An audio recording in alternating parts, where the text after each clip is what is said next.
اگر میرے بیٹے کو قتل کر دیا گیا ہے تو بتا دیں۔ فوجی تحویل میں لاپتہ حسان نیازی کے والد کی استدعا۔ سپریم کورٹ آف پاکستان میں آج سویلینز کے فوجی عدالتوں میں ٹرائل کے متعلق کیس کی سماعت ہوئی۔ فوجی تحویل میں متعدد روز سے لاپتہ حسان نیازی کے والد نے عدالت کو کہا، مجھ پر جو بیت رہی ہے آپ ججز صاحبان کو اندازہ نہیں۔ میرا بیٹا فوج کی حراست سے لاپتہ ہو گیا۔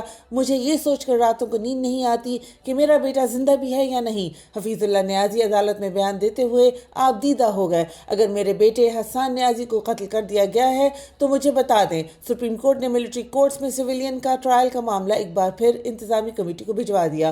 معاملہ پر دوبارہ لارجر بینچ تشکیل دیا جائے۔ القادر ٹرسٹ کیس میں عمران خان کی ضمانت کے کیس میں پروسیکیوٹر بھاگ گیا۔ اسلام آباد ہائی کورٹ میں آج چیئرمین عمران خان کی القادر ٹرسٹ کیس میں ضمانت کے متعلق کیس کی سماعت ہوئی۔ نیب کے پروسیکیوٹر امجد پرویز آج بھی پیش نہ ہوئے۔ کیس مقرر ہونے سے متعلق معلوم نہیں ہو سکا۔ امجد پرویز نہیں آ سکے۔ پروسیکیوٹر نیب کو پتہ نہیں چلا تو پھر آپ کیسے آ گئے؟ ضمانت کی درخواست ہے ہر ہفتے آٹومیٹک مقرر ہوتی ہے۔ آج ہم سردار لطیف کھوسہ کے دلائل سنیں گے۔ ضمانت کی درخواست پر آپ ایسے نہ کریں۔ تفتیشی افسر کیوں موجود نہیں؟ کیا اس کے وارنٹ جاری کریں؟ چیف جسٹس عامر فاروق کے ریمارکس۔ سردار لطیف کھوسہ نے اپنے دلائل مکمل کیے جس کے بعد سماعت سوموار تک ملتوی کر دی گئی۔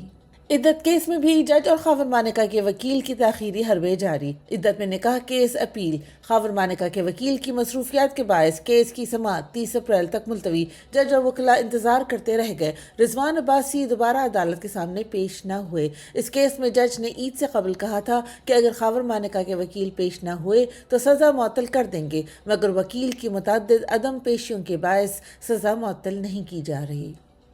بشرا بی بی کے ٹیسٹ کروا کر اگلے ہفتے عدالت پیش کیے جائیں۔ بشرا بی بی کو زہر دیے جانے کے خدشے کے پیش نظر طبی معائنے کی اجازت کی درخواست پر سماعت۔ ہمارے احکامات پر عمل درآمد کیوں نہیں ہوا؟ جسٹس میاں گل حسن اورنگزیب برہم۔ ایڈوکیٹ جنرل اسلام آباد کو فوری طلب کیا۔ اسلام آباد ہائی کورٹ کی بشرا بی بی کا اسلام آباد ڈائگنوسٹک سینٹر یا ایکسل لیب سے طبی معائنے کی ہدایت۔ عدالت کی آئندہ سماعت پیر تک معائنہ کروا کے رپورٹ پیش کرنے کی ہدایت۔ عمران خان کو سائفر کیس میں سزا سنانے والے جج کا مس کانڈکٹ ثابت، واپس لاہور ہائی کورٹ بھیج دیا گیا۔ سائفر کیس میں عمران خان اور شاہ محمود قریشی کو سزا سنانے والے جج ابوالحسنات سے متعلق اسلام آباد ہائی کورٹ کا بڑا فیصلہ۔ اسلام آباد ہائی کورٹ کا جج ابوالحسنات ذوالقرنین کو اپنے متعلقہ ڈپارٹمنٹ میں واپس بھیجنے کا فیصلہ۔ خصوصی عدالتوں کے انسپیکشن جج نے چیف جسٹس کو سفارش کر دی، جج ابوالحسنات ذوالقرنین کی خدمات لاہور ہائی کورٹ کو واپس کی جائیں، سفارش۔ عمران خان کے کیسز سننے کے لیے آج بھی جج دستیاب نہ ہو سکا۔ چیئرمین عمران خان کے وکیل نعیم حیدر پنجوتا نے اپنے ٹویٹ میں بتایا، عمران خان کے 6 اور بشرا بی بی کے 1 مقدمے میں ضمانتوں پر سماعت آج بھی نہ ہو سکی۔ ایڈیشنل سیشن جج طاہر عباس سپرا کے تبادلے کے بعد نیا جج تعینات نہ ہونے پر سماعت ملتوی ہوئی۔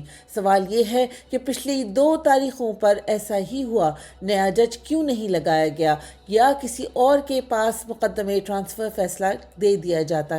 کیوں ایسا کیا جا رہا ہے؟ مقصد کیسز کو لٹکانا ہے تاکہ جو ہی دوسرے مقدموں سے رہا ہوں تو ان میں ضمانتیں کینسل کر کے گرفتاری ڈال دی جائے۔ ان کیسز میں بغیر کارروائی 8 مئی کی تاریخ دے دی گئی۔ پنجاب پولیس مرغا بنائے جانے کے بعد بھی سویلینز کے گھر پر چھاپوں سے باز نہ آئی۔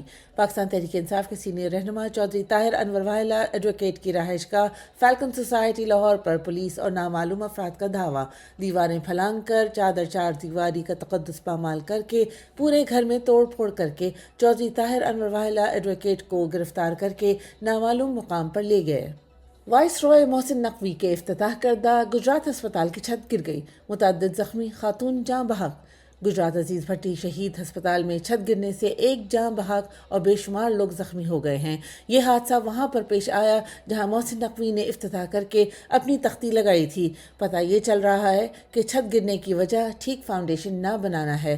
ڈی سی گجرات جو اس وقت بڑھ کر فیتا کٹوا رہا تھا، آج اس نااہلی کو چھپانے کی کوشش کر رہا ہے۔